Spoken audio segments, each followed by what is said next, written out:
Hey, coucou Hip, ça va? Tu fais quoi? Tu sais pas la nouvelle? Y a Fraise qui a croisé Vanille, qui a parlé à Bee, qui a dit que Star avait... Bah... Hip, ça ne va pas? Non, j'ai pris conscience d'une triste vérité.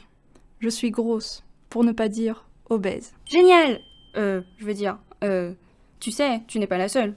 Il y a plein de gens qualifiés d'obèses dans le monde. D'après l'Organisation mondiale de la santé, l'OMS, en 2016, on dénombrait plus de 1,9 milliard d'adultes en surpoids. Et parmi eux, 650 millions de personnes étaient atteintes d'obésité. Le surpoids et l'obésité sont définis comme une accumulation anormale ou excessive de graisse corporelle qui peut nuire à la santé. Quel genre de nuisance pour la santé? Qu'est-ce que tu veux dire par là? Des maladies? Oui! Selon les scientifiques, il existe un lien étroit entre l'obésité, les AVC, le diabète ou pire encore, le cancer. Ah, c'est donc pour cela que les scientifiques étudient les mécanismes reliant ces dysfonctionnements à l'obésité. Tout à fait. Des études précédentes ont montré que les interleukines 1 intervenaient dans le développement de ces maladies, pour certaines en bien, pour d'autres en mal. Des interleukines. Oui, ce sont des cytokines, des molécules sécrétées par les cellules immunitaires. Elles permettent de réguler l'activité et la fonction de ces cellules par une forme de signalisation, très utile pour la mise en place de notre immunité. Passons. Cette année, des scientifiques ont publié un article où ils ont étudié le potentiel rôle protecteur d'une sous-famille d'interleukine 1 contre l'obésité et le développement des dysfonctionnements métaboliques. Cette sous-famille est appelée IL-36 et n'avait été jusqu'alors que très peu étudiée comparée aux autres membres de la famille IL-1, ces mêmes membres pour qui des rôles protecteurs avaient été mis en évidence. Intéressant tout ça, mais concrètement, ils ont fait quoi? Les chercheurs ont voulu démontrer si oui ou non l'IL-36 avait un rôle protecteur. D'abord, ils ont vérifié la présence de l'IL-36 dans le sérum, c'est-à-dire le liquide sanguin, chez des patients obèses versus des sujets sains. Si l'IL-36 a bien un rôle à jouer dans la protection, comme ses cousins et cousines, elle devrait être présente. Dans l'étude, il s'est avéré que le taux d'IL-36 était plus élevé que chez les patients sains. Hurrah! Il y a de l'IL-36, donc on est protégé! Oula, non, d'où tu tires des conclusions aussi hâtives? L'étude ne s'arrête pas là. Comment ça? Eh bien, les molécules peuvent avoir des antagonistes qui empêchent d'exercer leur rôle par compétition. Ainsi, l'antagoniste de l'IL-36 vient se fixer sur le récepteur de l'IL-36, bloquant les fonctions de celle-ci. Ils avaient aussi un groupe de patients appelé cohorte, composé de patients avec un poids normal et de patients obèses. Parmi ces derniers, certains avaient un diabète. Cette fois-ci, les chercheurs se sont concentrés sur les concentrations de l'IL-36 gamma chez les patients de la cohorte. Cela permet aux scientifiques de comparer les changements entre les patients en surpoids. Ils voulaient surtout observer si les patients diabétiques obèses montraient les mêmes caractéristiques que les patients obèses n'ayant pas développé de diabète. Hein? Les patients diabétiques ne réagissent pas pareil que les patients obèses? Et non! La concentration de cytokines est différente. Regarde, les patients diabétiques en surpoids ont une concentration en IL-36 gamma plus élevée que chez les deux autres groupes. Ouais! Un dessin à point. Génial, j'adore ça. Laisse-moi 2 secondes pour prendre mes crayons. Hip! Les points représentent les différents patients de la cohorte, et les étoiles permettent, elles, de montrer que les résultats qui ont été analysés de manière statistique sont significatifs. Significatif, c'est-à-dire? Significatif veut dire que les résultats sont vraiment différents entre eux. Ainsi, on peut affirmer que les observations sont justes. Ah, moi aussi je suis significative alors. Continuons. Ils ont aussi étudié la concentration en molécules antagonistes à l'IL-36 au sein du groupe. Ils n'ont pas pu observer de différence entre les différents groupes. Je résume. Les patients obèses et diabétiques ont donc des taux d'IL-36 plus élevés que la normale. Et ce, même comparé à des patients obèses non diabétiques. Mais aucune différence au niveau de la concentration en molécules antagonistes. Mais ça veut dire quoi tout ça? Oui, exactement. Puisqu'il n'y a pas de molécules antagonistes, il n'y a pas de fixation au récepteur de l'IL-36. L'absence des antagonistes signifie que l'IL-36 se fixe plus facilement à ses récepteurs. Il n'y a pas de compétition entre les molécules. La concentration élevée de l'IL-36 est associée à une concentration en sucre dans le sang ou glycémie faible chez les patients obèses. Il semble donc que cette cytokine favorise la santé métabolique chez les obèses. Ah, tu vois que cette molécule nous protège? J'avais raison. Attends la suite, Hip. Les chercheurs ont ensuite voulu comprendre comment les cytokines de la famille de l'IL-36 ont un impact dans l'obésité. Pour cela, ils ont utilisé des souris modifiées, n'exprimant pas le gène codant l'antagoniste de l'IL-36, IL-36RA. Et alors ? Alors, les scientifiques ont regardé la prise de poids des souris sauvages et des souris modifiées, ainsi que l'évolution de la glycémie grâce à plusieurs tests. Mais c'est totalement stupide. Il suffit que les souris ne mangent pas la même chose pour qu'ils observent des variations. Pfff. Et ils osent se dire scientifiques ? Les chercheurs ne sont pas stupides, ils ont bien sûr contrôlé le régime alimentaire des souris, ainsi que leur quantité de nourriture journalière. Oh, d'accord. Continue. L'expérience a permis de montrer que la prise de poids n'était pas homogène entre les deux groupes de souris. En effet, les souris modifiées prennent moins de poids que les souris sauvages. L'absence de cette molécule lutte donc contre la prise de poids. Mais comment ? Excellente question. Pour y répondre, les scientifiques ont étudié la glycémie grâce à 2 tests. Ces 2 tests servent de référence pour établir un diagnostic de diabète.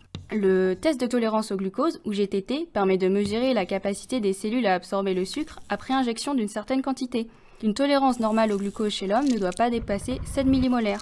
On dit alors qu'il a une tolérance normale au glucose. Et si on a une valeur supérieure, on est directement catalogué comme obèse ? Mais non, cela dépend de la valeur observée. On parle d'intolérance au glucose. C'est une phase de pré-diabète. Ah, je comprends.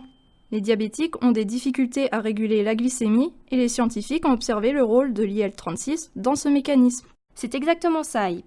Et comme tu peux le voir, la glycémie des souris modifiées est plus faible chez les souris sauvages. Oh oui, on dirait 2 petites montagnes l'une en dessous de l'autre. Oui, si tu veux. Ensuite, les scientifiques ont vérifié ces résultats en regardant la glycémie grâce à un autre test, appelé test de tolérance à l'insuline, ou ITT. Contrairement au précédent test, la mesure de la glycémie se fait après l'injection, non pas de glucose, mais d'insuline. Insu quoi ? Ça sert à quoi, ça encore ? Insuline, Hip. Cette molécule permet de diminuer la glycémie. Elle est produite par le pancréas dès que la glycémie augmente. Oui, elle permet de maigrir elle aussi ? Hip, laisse-moi finir. L'expérience a montré que la glycémie diminue plus fortement et plus rapidement chez les souris modifiées. Ah, donc les souris modifiées, comme tu dis, dégradent plus efficacement le glucose d'après les résultats obtenus lors du GTT. Oui, et le test ITT démontre qu'on peut même parler de tolérance au glucose. On dit que ces souris sont tolérantes au glucose grâce à leur capacité à réduire rapidement la quantité de sucre dans le sang. Ça veut dire que ces souris peuvent manger autant de sucre qu'elles veulent sans grossir ? Non, cela veut dire que ces souris sont plus sensibles à l'action de l'insuline. La glycémie diminue plus rapidement chez les souris modifiées après l'injection d'insuline. Ça, c'est ce que tu dis. Mais puisque je te le dis, les scientifiques ont mené d'autres expériences sur ces souris modifiées et ont montré une résistance de celles-ci à la prise de poids. Et comment ils peuvent savoir ça ? Ils ont soumis les souris à un régime gras avec, comme toujours, un groupe de souris contrôle normal. Les souris modifiées, en plus de prendre moins de poids que leurs congénères, montrent aussi une protection contre la résistance à l'insuline. Oula, quel charabia ! Pour faire simple, les souris modifiées, sans molécules antagonistes, sont plus sensibles à l'action de l'insuline et prennent moins de poids que les souris sauvages. Ah, c'est ce que j'avais dit. Mais les scientifiques ont été plus loin dans leurs études. Ils ont ainsi fait le lien avec une notion très en vogue dans le domaine de la biosanté, le microbiote. Hein ? Quoi ? Microbiote. Je connais ça.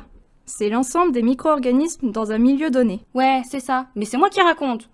Et donc, les auteurs ont observé s'il y avait oui ou non des modifications de ce microbiote chez les souris modifiées. Waouh ! Ce tableau abstrait est magnifique. Mais non, c'est un graphique nous montrant l'abondance, sous forme de pourcentage, de certaines espèces bactériennes. Avec, à gauche, les souris sauvages, et à droite, les souris avec un déficit en IL-36, antagoniste. Et là, il faut jouer au jeu des 7 différences. Je n'en vois qu'une. Oui, bonne réponse. Chez les souris délétées, il y a des bactéries appartenant au phylum Verrucomicrobia, dont majoritairement une bactérie du charmant nom de Akkermansia mucinifila. C'est la partie grise ici. Et chez les souris sauvages, on ne retrouve pas ces bactéries. En absence de l'antagoniste de l'IL-36, on a une prolifération de la bactérie A. mucinifila. Et pourquoi cette bactérie plus qu'une autre ? Elle a quoi de plus ? Cette bactérie se nourrit de mucus et l'utilise comme source d'énergie. Notre chère cytokine stimule la prolifération de cellules dites en gobelet dans le côlon qui sécrètent du mucus. En regardant le nombre de cellules en gobelet, les chercheurs se sont aperçus que leur nombre était augmenté chez les souris délétées. Pour être exact, on a un doublement du nombre de cellules dans les cryptes du côlon. C'est quoi ça, les cryptes ? Les cryptes sont des renfoncements dans la paroi intestinale. Bref, comme ces cellules sont plus nombreuses, il y a plus de production de mucus. Il y a ainsi un épaississement de ce dernier chez les souris modifiées.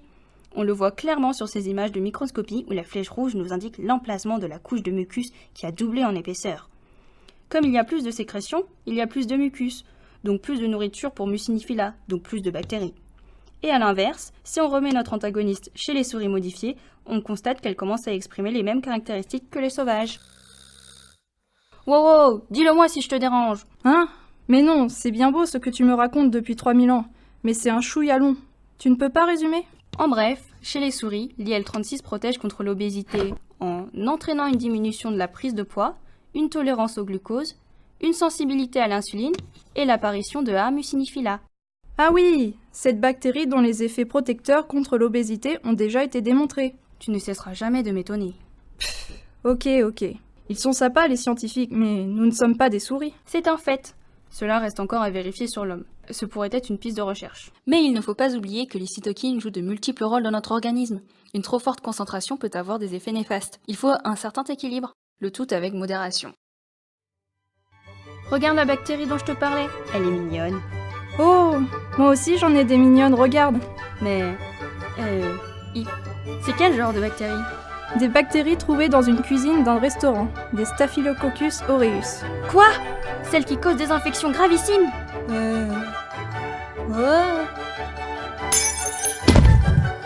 Mais attends, je vais mourir en étant gros et avec le cancer?